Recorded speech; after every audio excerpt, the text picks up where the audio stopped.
Namaskar. A warm welcome to World News, an Indian perspective on All India Radio. This is Renuka, and with me is Prashant Kumar Sinha, bringing glimpses of major developments of the day from across the globe. Over the next half an hour, we shall bring you the latest from the world of politics, economy, sports, entertainment, and more. The headlines. India becomes the fastest country to administer 100 million COVID-19 vaccine in 85 days. Focused mass vaccination for people over 45 years of age in India from 11th or 14th April to control the surge in COVID-19 cases. New Delhi and Beijing agree on need to resolve outstanding issues in accordance with the existing agreements on protocols. UN representative in Myanmar says violence must cease immediately in the country. Two-day scientific convention on World Homeopathy Day begins in New Delhi. India to clash with Olympic champion Argentina on Sunday at Buenos Aires in FIH Pro League match. And in cricket, Chennai Super Kings set a target of 189 runs for Delhi Capitals in the second match of the IPL.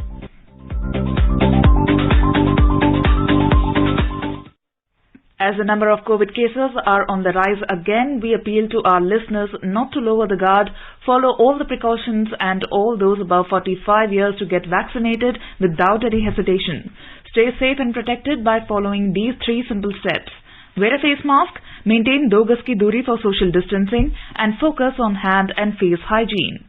And now the news in detail. India made a landmark achievement on Saturday by administering more than 10 crore COVID-19 vaccine doses. The Health Ministry said India is the fastest country to administer 100 million COVID-19 vaccine in 85 days. The countrywide vaccination drive was rolled out on 16th of January this year. United States has administered over 92 million doses in 85 days and China over 61 million doses in the same period. Meanwhile, the Health Ministry informed that maximum number of over 145,000 new cases have been reported in the country in the last 24 hours, taking the total positive cases to over 1 crore 32 lakh. This is the highest number of cases since the outbreak of COVID-19 pandemic in the country. A total of 794 deaths have been reported in the country within one day, taking the toll to over 1,68,000 across the country. There are more than 10,46,000 active cases in the country, which comprises 7.92% of the total positive cases. 5 states, Maharashtra, Chhattisgarh, Karnataka, Uttar Pradesh and Kerala, cumulatively account for over 72% of India's total active cases. Maharashtra alone accounts for over 51% of the total active caseload of the country. Amid the rising new cases, the recovery rate has further declined to 90.79% in the country. Focused mass vaccination campaign or Tika Utsav is being organized across the country from Sunday to fight the surging COVID-19 cases. It will be conducted till 14th of this month. During his meeting with chief ministers of various states on Thursday, Prime Minister Narendra Modi had appealed to the states and union territories to organize vaccination festival. We have a report. Prime Minister Narendra Modi has called for a mass vaccination program from tomorrow till 14th of this month and observe it as Vaccination Festival. 11th April is the birth anniversary of Jyotiba Phule and 14th April is the birth anniversary of Baba Saheb Ambedkar. Mr. Modi has urged the youth to come forward and help senior citizens and others who need help to register for COVID vaccination. All eligible persons can register and book an appointment with the help of CoWIN portal and Arogya Setu app. On-site registration facility is also available. India is witnessing a rapid rise in COVID-19 cases. People are requested to come forward for vaccination. Pragya Devada, AIR News, Delhi. Now let's take a look at the coronavirus updates from around the world. BioNTech and Pfizer have sought approval from U.S. regulators for the emergency use of their COVID-19 vaccine in adolescents aged 12 to 15. The vaccine is currently authorized for emergency use in the U.S. for people aged 16 and above. Acting Commissioner of the FDA, Dr. Janet Woodcock, said that the regulators had received the company's request and have reviewed the request as expeditiously as possible using our thorough and science-based approach. The World Bank says that the organization would have committed $2 billion in financing for coronavirus vaccines by the end of April. Managing Director of Operations Ixel van Trostenberg said that the funds will help get the shots to about 40 developing countries across the globe. Ireland has introduced travel restrictions in the country as the country looks to stem a surge in coronavirus cases. Travelers from the US, Canada, Belgium, France and Italy will be required to quarantine at a hotel upon entering Ireland. Canada's Prime Minister Justin Trudeau has called on the country's provinces to tighten restrictions. Mr. Trudeau made the appeal reportedly in a bid to counter the third wave of the pandemic in the country. Meanwhile, in the United States, as on Friday, more than 112 million Americans have received at least one dose of the COVID-19 vaccine. In a statement, the White House said that more than 66 million adult Americans are now fully vaccinated. President Biden had on Tuesday announced that all adult Americans will be eligible for vaccination no later than April 19th. Reshma Tiwari, World News, AIR. Thailand has decided to close all entertainment places in 41 provinces, including Bangkok, for at least 2 weeks as COVID-19 cases linked to them spread rapidly across the country. According to the Center for COVID-19 Situation Administration, new cases were linked to pubs, bars and clubs in Thong Lor area of the capital. The closure was imposed after Prime Minister Prayut Chan-o-cha signed the order. The closure decision comes just before the long Songkran holidays next week, when millions of people will hit the roads for vacations or family reunions. This is All India Radio giving you the world news. 3 steps to stay protected and stay safe from COVID-19. Wear face mask, 2 gaz ki duri, to maintain social distancing, maintain hand and face hygiene. India and China have agreed on the need to resolve the outstanding issues in an expeditious manner in accordance with the existing agreements and protocols. Both the countries also agreed to jointly maintain stability on the ground, avoid any new incidents and jointly maintain peace in the border areas. During the 11th round India-China Corps commander-level meeting held at Chushul-Moldo border meeting point on Friday, the two sides had a detailed exchange of views for the resolution of the remaining issues related to disengagement along the line of actual control in eastern Ladakh. During the meeting, it was highlighted that completion of disengagement in other areas would pave the way for two sides to consider de-escalation of forces. It would also ensure full restoration of peace and tranquility and enable progress in bilateral relations. India and China agreed that it is important to take guidance from the consensus of their leaders and continue their communication and dialogue. It will work towards a mutually acceptable resolution of the remaining issues at the earliest. 10th of April is marked as World Homeopathy Day. A 2-day scientific convention on homeopathy roadmap for integrative medicine was inaugurated in New Delhi on Saturday. Minister of State for Defence Shri Shripad Yesanayak was the chief guest on this occasion. The convention was organized by the Central Council for Research in Homeopathy, an autonomous apex research organization under the Ministry of Ayush, to celebrate the occasion of the World Homeopathy Day. The World Homeopathy Day is observed to commemorate the birth anniversary of the founder of homeopathy, Dr. Samuel Hahnemann. Addressing the gathering online, Mr. Naik emphasized that the contribution of homeopathy is controlling epidemics is already well known. Addressing the conference, Health and Family Welfare Minister Dr. Harshvardhan said that homeopathy is playing an important role in fulfilling the healthcare requirement in the country with its integration with modern medicines. National Health Policy of India recognizes the need to nurture Ayush systems of medicine through the development of infrastructural facilities of teaching institutions, improving quality control of drugs, capacity building of institutions as well as professionals, and generating quality research evidence. As a result of the intervention of the Ministry of Health and Family Welfare and Ministry of Ayush, use of Ayush systems of medicine was permitted for COVID-19 in an integrated manner in designated COVID treatment centers, and this has in turn provided encouraging results. Talking to AIR News, one of the participants, Rupal Singh, said this conference will help the medical practitioners to adopt modern practices of medicines which will help in better treatment of patients.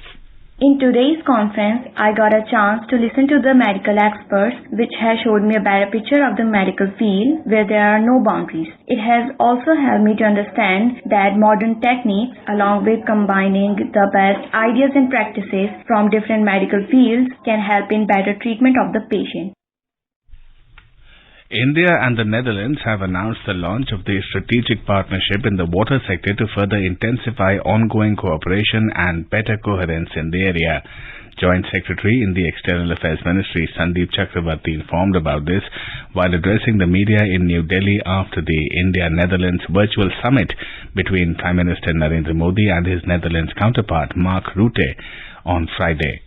India and Netherlands have strong cooperation in the water sector. Few of the ongoing collaborations between the two countries, these are the Dutch-India Water Alliance for Leadership Initiative, Diwali, which is a platform for designing solutions to water challenges, and also Lotus HR, which is local treatment of urban sewage streams for healthy reuse, which is being implemented in several cities, including in Delhi. In order to further intensify the ongoing cooperation in water, the two leaders announced the launch of a strategic partnership on water. To start with, they agreed to elevate the joint working group on water to ministerial level. They also discussed to broaden bilateral cooperation in new areas of water, including water budgeting, cost-effective decentralized treatment technologies.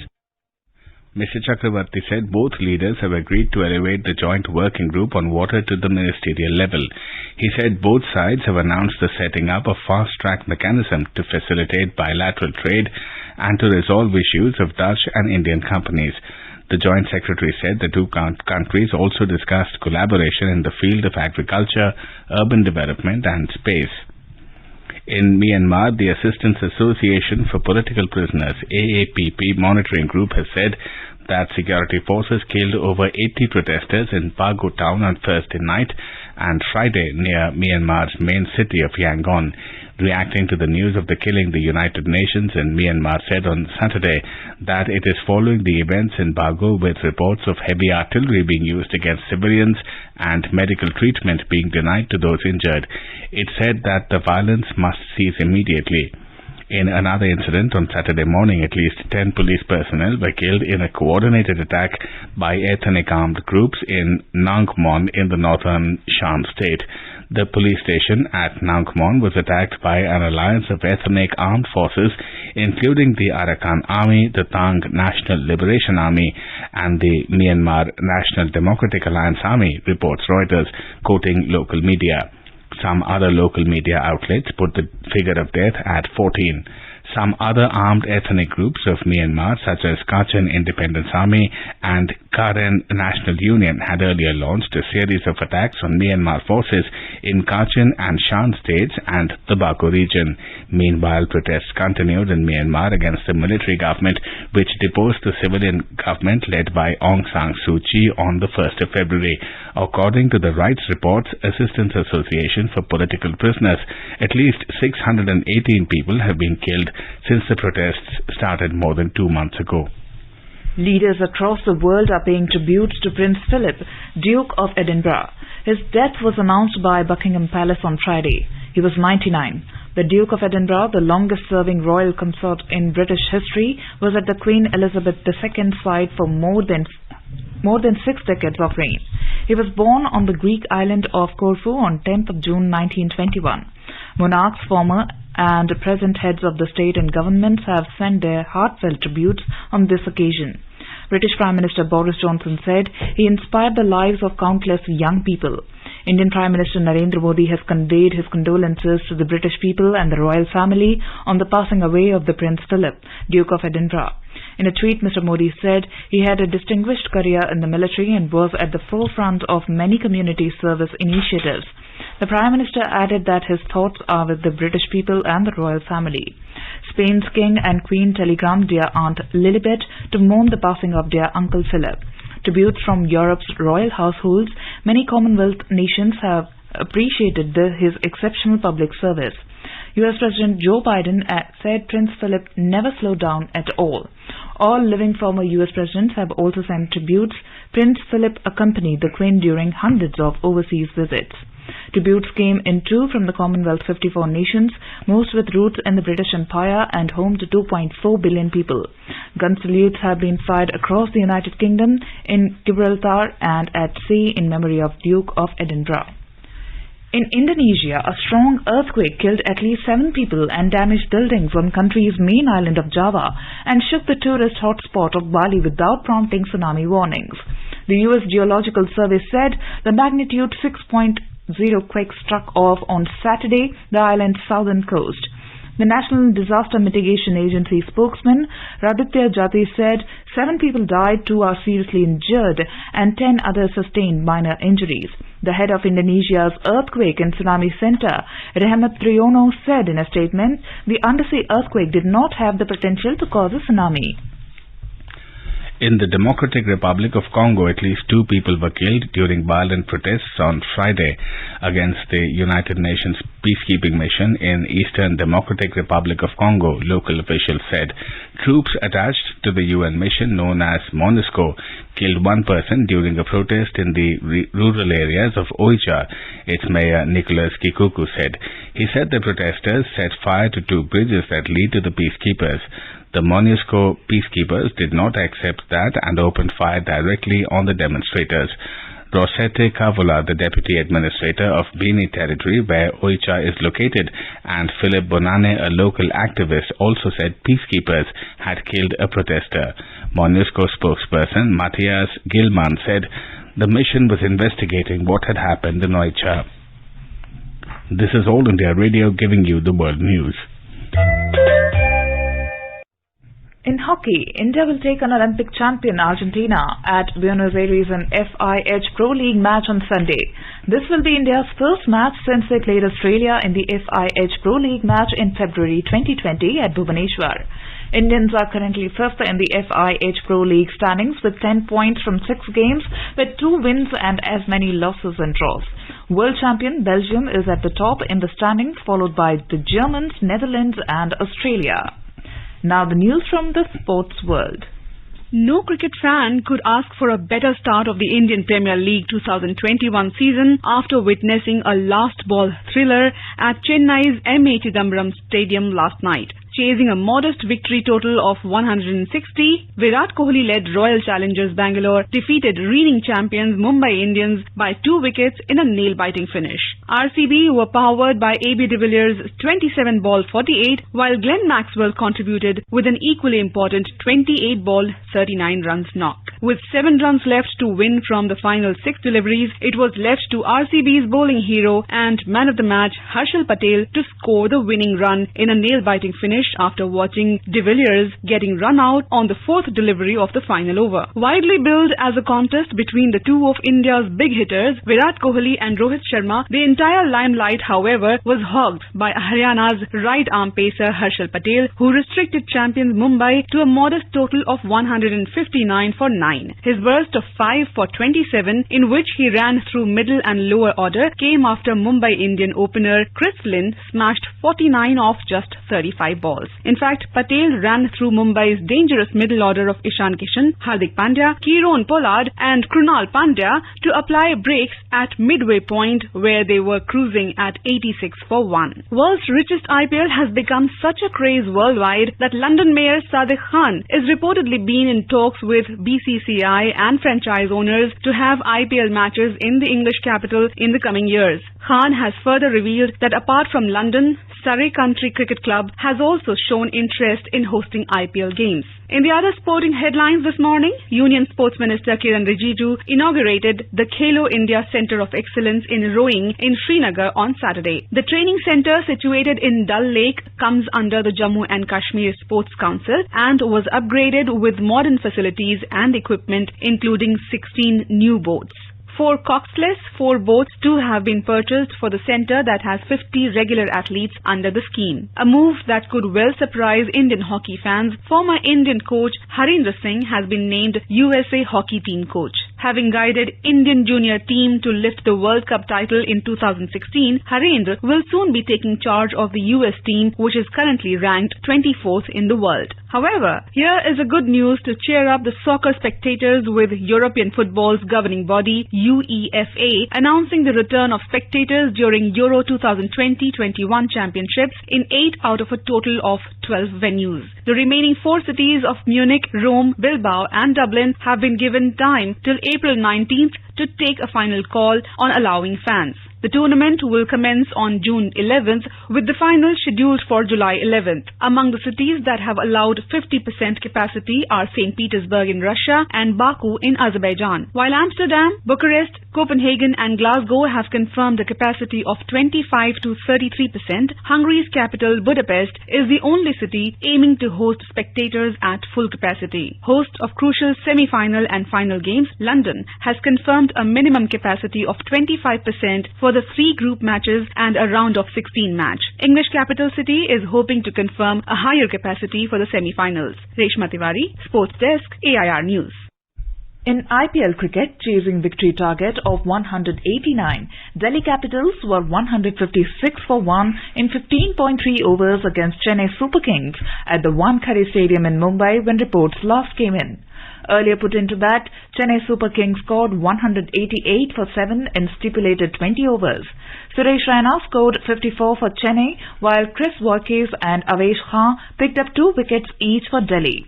The Delhi franchise ended runners-up last season in the UAE.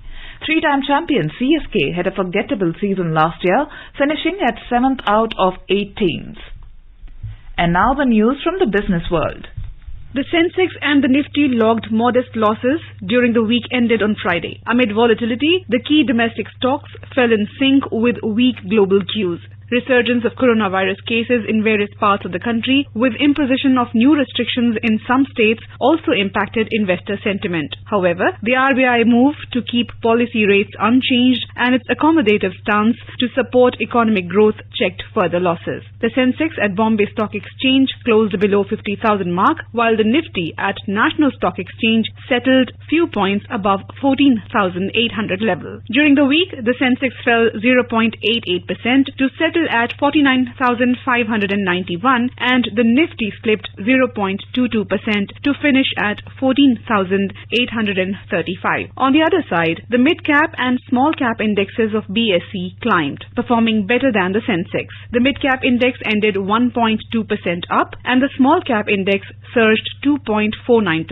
The S&P 500 and the Dow rose on Friday to close at record highs, posting a third straight weekly rise. The gains in the US stocks came mainly due to rise in growth stocks. The indices logged gains ahead of quarterly earnings season next week. The Dow Jones Industrial Average climbed 0.9%. The S&P 500 surged 0.8% and the Nasdaq Composite Index gained 0.5%. Meanwhile, the rupee in the business week ended on Friday witnessed a big fall of 131 paise against the US dollar to 74 rupees and 75 paise per dollar. The dollar index, which indicates the US dollar's strength against a basket of 6 other leading currencies, was at 92.16.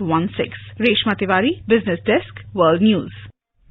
French container shipping group CMA-CGM is pursuing a plan to rebuild Beirut port within 3 years, despite political deadlock in Lebanon that has prevented decisions on the port since a blast last August, a company executive said.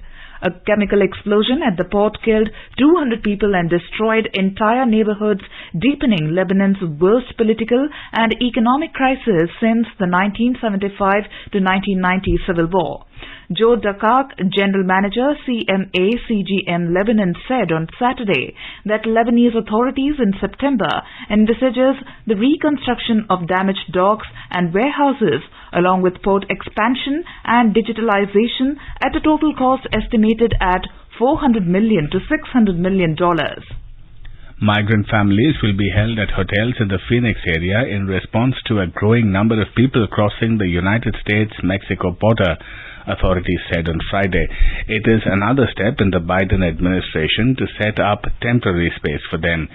U.S. Senator Kirsten Sinema was told that U.S. Immigration and Customs Enforcement, the ICE, will occupy several hotels along the southwest border, including in Chandler and Phoenix. Chandler is a Phoenix suburb that's more than 241 kilometers north of the border. They said that its $86.9 million contract announced last month with Endeavors will provide about 1,200 hotel beds in Texas and Arizona. Migrant families will generally stay less than 72 hours for processing. The Border Patrol encountered 52,904 families along the Mexican border last month, up from 19,286 in February and 3,455 in March of 2020. Now let us take a look at the major developments around the world as reported in the foreign press. Washington Post writes that NASA is preparing to fly the Ingenuity helicopter on Mars in an otherworldly Wright brothers moment. The New York Times writes that the U.S. Supreme Court in a 5-4 ruling lifts pandemic restrictions on prayer meetings in homes. The Wall Street Journal reports that Australians' return to work gives a taste of what the post-pandemic office might look like in other countries soon. The Globe and Mail reported that Ontario small business owners are frustrated with latest lockdown measures. The Guardian reports that gun salutes were held across the UK in tribute to the Duke of Edinburgh. The Khalij Times reports that Dubai's non-oil foreign trade touches 1 trillion dirham for 2020. A quick look at the headlines once again. India becomes the fastest country to administer 100 million COVID-19 vaccine in 85 days. Focused mass vaccination for people over 45 years of age in India from 11th to 14th April to control the surge in COVID-19 cases. New Delhi and Beijing agree on need to resolve outstanding issues in accordance with the existing agreements and protocols. UN representative in Myanmar says violence must cease immediately in the country. 2-day scientific convention on World Homeopathy Day begins in New Delhi. India to clash with Olympic champion Argentina on Sunday at Buenos Aires in FIH Pro League match. And in cricket, Chennai Super Kings set a target of 189 runs for Delhi Capitals in the second match of the IPL. India is celebrating the 151st birth anniversary of Mahatma Gandhi. Before we end, let us listen to his favorite bhajan, Vaishnavajan, by artists from Kuwait.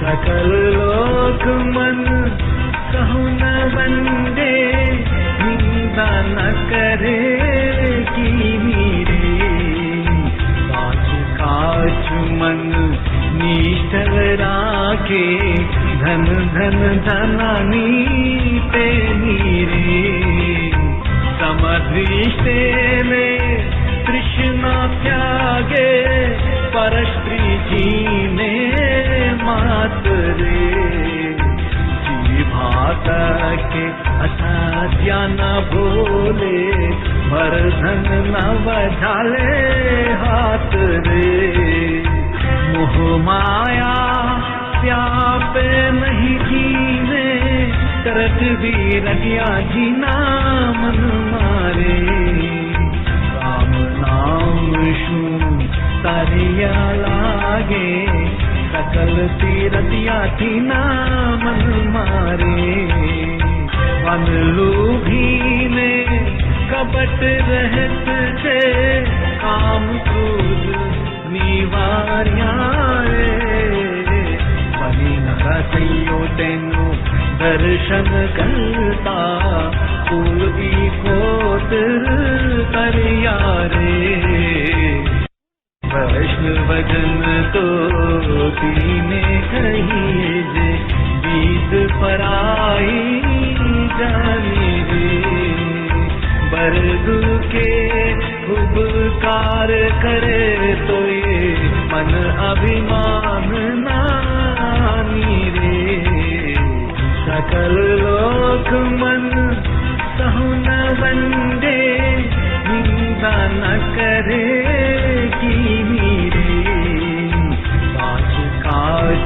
मन निश्चल राखे धन धन धनानी ते नीरे समदृष्टेने कृष्ण त्यागे.